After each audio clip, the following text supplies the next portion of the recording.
Hi students, Jawahar Navodaya Vidyalaya class 9 के lateral entry selection test 2026 के online form आ चुके हैं। तो कैसे फॉर्म भरना है, क्या डॉक्यूमेंट्स लगने वाले हैं, कौन बच्चे एलिजिबल हैं, ये सारी जानकारी इस वीडियो में देखने वाले हैं। तो अगर आप खुद से अप्लाई करने वाले हैं, खुद के कंप्यूटर से या खुद के फ़ोन से, तो आपको गूगल पर जाकर नवोदय सर्च करना होगा, नवोदय क्लास 9 सर्च करना होगा, क्योंकि नवोदय की ऑफिशियल साइट पर वर्क चल रहा है, जिस वजह से वहाँ पर वो लिंक आपको नहीं मिलेगी। तो ये पहले लिंक खुलती है जो CBSE की है, यहाँ पर आप क्लिक करोगे। क्लिक करने के बाद यहाँ लिखा हुआ है prospectus cum notification for class 9 lateral entry selection test. तो नोटिफिकेशन यहाँ पर है, इस पर क्लिक करता हूँ मैं, यहाँ पर हमको नोटिफिकेशन मिल जाएगा। हाँ देखो, prospectus cum notification for lateral entry selection test in class 9 2026 to 2027। Last date है रजिस्ट्रेशन की 23 सितंबर के 23 तक आप अप्लाई कर सकते हैं। और डेट ऑफ सिलेक्शन टेस्ट जो एग्ज़ाम होगी आपकी, वो होगी 2026 के फरवरी के 7 तारीख को, 7 फरवरी 2026। यहाँ पर इंट्रोडक्शन दिया हुआ है जो अभी हमको पढ़ने की जरूरत नहीं, क्योंकि इसके बारे में आपको जानकारी होगी, इसलिए आप इस वीडियो तक आ चुके हो। स्टेट वाइज कितनी कितनी स्कूल्स है, कहाँ का, वो दिया हुआ है। फीचर्स दिए नवोदय के स्कूल के, नोटिफिकेशन के बारे में दिया हुआ है। डेट ऑफ सिलेक्शन टेस्ट, तो आपकी एग्ज़ाम होने वाली है 7 फरवरी 2026, सैटरडे के दिन आपकी एग्ज़ाम होने वाली है। अगले साल फरवरी के महीने में 7 तारीख को आपकी एग्ज़ाम होगी। Result of selection test, result of the selection test may be noted from the application portal of anyways through which application is submitted, result will be notified in the vidyalaya notice board as well. ठीक है, result के बारे में आपको notify किया जाएगा website के through. Eligibility to apply, तो कौन बच्चा अप्लाई कर सकता है, हु इज एलिजिबल, कौन कौन इस फॉर्म भर सकते हैं। Only those candidates who are bonafide residents of the district concern where wish to apply and should have resident of the same district. मतलब आप 8 क्लास जिस डिस्ट्रिक्ट में पढ़ते हो, जिस डिस्ट्रिक्ट में रहते हो, वहीं पर अप्लाई कर सकते हो। मतलब आपका क्लास 8 जिस डिस्ट्रिक्ट में आता है, उसी डिस्ट्रिक्ट के लिए आप अप्लाई कर सकते हो। ऐसे नहीं कि आप किसी और डिस्ट्रिक्ट के हैं, किसी और डिस्ट्रिक्ट में पढ़ रहे हैं तो आप अप्लाई करेंगे, अपने डिस्ट्रिक्ट में नहीं। आप क्लास 8 जिस डिस्ट्रिक्ट में पढ़ते हो, उसी डिस्ट्रिक्ट में अप्लाई कर सकते हैं, बाकी और डिस्ट्रिक्ट में नहीं। और ये भी है कि अगर आप किसी और डिस्ट्रिक्ट के हैं, किसी और डिस्ट्रिक्ट में पढ़ रहे हैं, तो आपका फॉर्म भी एक्सेप्ट नहीं होगा। उसके लिए भी मैं आपको बताऊंगा उपाय, है ना। तो पहले आगे बढ़ते देखते हैं कुछ क्या है। Only those candidates who are bonafide resident and studying class 8 during the academic session 2025-26, जो बच्चा क्लास 8 में है और 2025 टू 2026 इस एकेडमिक सेशन में है, तो वही बच्चा अप्लाई कर सकता है। District of residence and district of class 8 studies should be same in respect of candidates. तो आपका 8 क्लास जिस डिस्ट्रिक्ट में पढ़ते हो, उसी डिस्ट्रिक्ट में आपका रहना जरूरी है।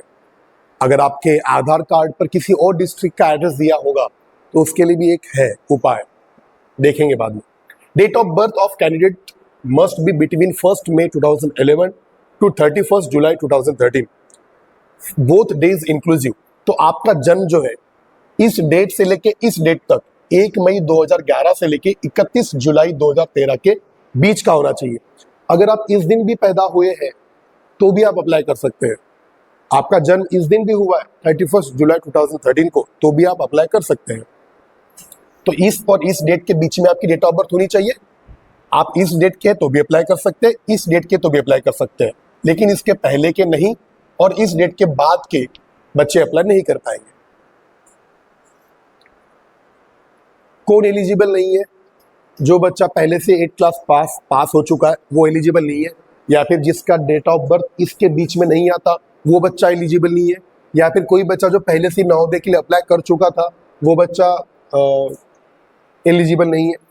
Rural and urban candidate, a candidate who is studying class 8 in a school located in rural area will be considered as rural candidate.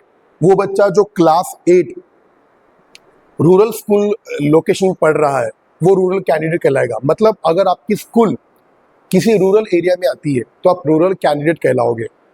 और अगर आपका एक दिन का भी एडमिशन यहाँ पे पूरा सेशन का एडमिशन अगर आपका अर्बन एरिया के स्कूल में है तो आप अर्बन कैंडिडेट कहलाओगे।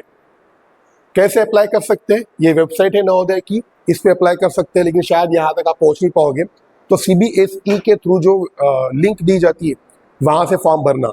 मतलब थोड़ी देर पहले जैसे हमने आपको बताया था ना, यहाँ पे दिखाया था कि नवोदय क्लास 9 सर्च किए थे, पहले लिंक ओपन हुई थी, उस पर क्लिक करने पे ऊपर में लिखा था रजिस्ट्रेशन का। तो CBSE के पोर्टल से आप कर सकते हो अप्लाई, अगर आप खुद से फॉर्म भर रहे हो तो। लेकिन मेरा सजेशन यही रहेगा, आप खुद से फॉर्म ना भरते हुए किसी इंटरनेट कैफे वाले के पास जाकर ही फॉर्म भरें, उनको अच्छा अनुभव होता है इन चीज़ों का। जब फॉर्म भरने जाएंगे तो आपको कुछ डॉक्यूमेंट्स लेके जाने पड़ेंगे। डॉक्यूमेंट्स क्या है? फोटोग्राफ। फोटोग्राफ किसकी? आपकी। आपकी फोटोग्राफ लगेगी, आपके पेरेंट की सिग्नेचर लगेगी, कैंडिडेट जो बच्चा अप्लाई कर रहा है मतलब आपकी सिग्नेचर लगेगी, और कुछ डिटेल्स लगेगी जैसे कि आपका स्टेट, आपका डिस्ट्रिक्ट, रेसिडेंस एंड स्टडी जहाँ पे आप पढ़ रहे हो या रह रहे हो, आधार नंबर लगेगा, स्टडी डिटेल्स क्लास 8 की, अपार आईडी या फिर पेन नंबर, दोनों में से एक चलेगा। अपार आईडी होगी तो भी चलेगा या फिर पेन नंबर होगा तो भी चलेगा। एड्रेस लगेगा। मतलब आपको कोई डॉक्यूमेंट सिर्फ यही लेके जाने, फोटोग्राफ, पेरेंट और कैंडिडेट की सिग्नेचर, यही लेके जाना, बाकी कुछ भी नहीं। और ये डिटेल्स आपको भरनी पड़ेगी फॉर्म भरते समय। फिर इसके बाद एडमिट कार्ड के बारे में तो बाद में लेंगे, प्रोविजनल सिलेक्शन एंड एडमिशन वो भी बाद में देखेंगे। फिर बोर्ड विल भी ठीक है। एग्जामिनेशन डेट ये है 7 फरवरी। ड्यूरेशन रहेगा 2 घंटे 2.5 घंटे का, 2.5 घंटे का ड्यूरेशन होगा, जिसमें सब्जेक्ट रहेंगे आपके इंग्लिश, हिंदी, मैथमेटिक्स और जनरल साइंस। तो इंग्लिश के क्वेश्चंस होंगे 15 और मार्क्स होंगे 15, हिंदी के क्वेश्चंस होंगे 15 और मार्क्स होंगे 15, मैथमेटिक्स के क्वेश्चंस होंगे 35 और मार्क्स होंगे 35, जनरल साइंस के क्वेश्चंस होंगे 35 और मार्क्स भी होंगे 35। ऐसे टोटल 100 क्वेश्चंस और 100 मार्क्स होंगे। अब यहाँ पर इसका सिलेबस भी दिया हुआ है और कैसे OMR शीट भरना ये हम इसके बारे में बाद में बताएंगे। यहाँ पर सिलेबस दिया हुआ है। सिलेबस है इंग्लिश का, कॉम्प्रिहेंशन है, unseen passage, word and sentence, structure, spelling, rearranging jumbled words, passivation है, use of degrees of comparison, modal, auxiliaries है, use of prepositions, tense forms है, रिपोर्टेड स्पीच है। हिंदी का सिलेबस भाषिक अनुप्रयोग और व्याकरणिक कुशलताएं, जिसमें वर्ण विचार, वर्तनी विवेक, शब्द भेद, पर्याय, विलोम शब्द ये आएंगे। शब्द विवेक में शब्द प्रयोग में सूक्ष्म अंतर, पदभेद आएगा, व्याकरणिक कोटि की पहचान, पद परिचय, अशुद्ध वाक्य को शुद्ध करना, वाक्य रचनांतरण, सरल वाक्य, संयुक्त वाक्य, मिश्र वाक्य, मुहावरा, लोकोक्ति और अपठित बोधात्मक प्रश्न, अनसीन पैसेज, ये हिंदी का syllabus.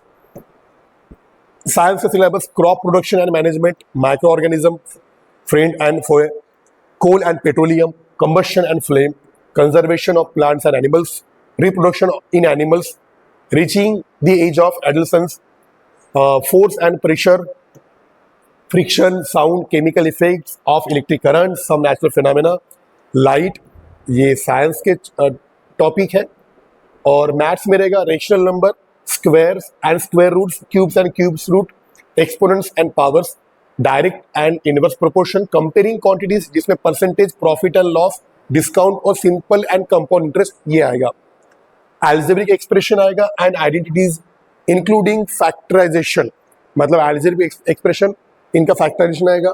Linear equation in one variable आएगा, understanding quadrilaterals, parallelogram, rhombus, rectangle, square, kite. Mensuration के क्वेश्चंस होंगे जिसमें area of plane figure, surface area and volume of cube, cuboids and cylinder. Data handling रहेगा, bar graph, pie chart, organising data, probability, ये topic इसमें होंगे। यह है इसका सिलेबस।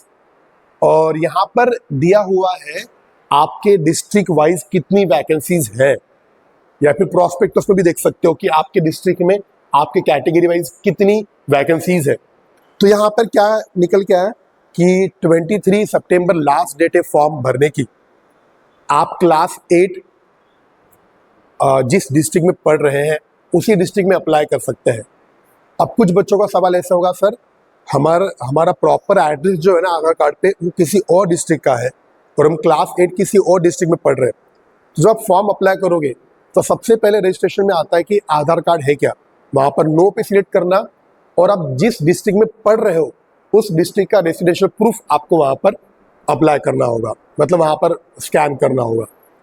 और जो आप फोटोग्राफ लेके जाओगे और सिग्नेचर पेरेंट्स की और आपकी, जो आपको स्कैन करना है फॉर्म भरते समय, उसका साइज 10 KB से लेकर 100 KB के बीच का होना चाहिए, ठीक है। तो और डॉक्यूमेंट्स क्या लेके जाने, फोटोग्राफ, आधार कार्ड लगेगा आपका, और पेरेंट्स की और आपकी सिग्नेचर।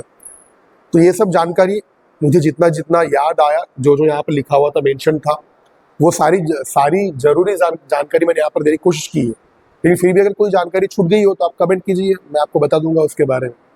मिलेंगे और कुछ इसके डिटेल के बारे में या कुछ और जानकारी के बारे में। अभी यहीं पर वीडियो को समाप्त करते हैं। जय भारत।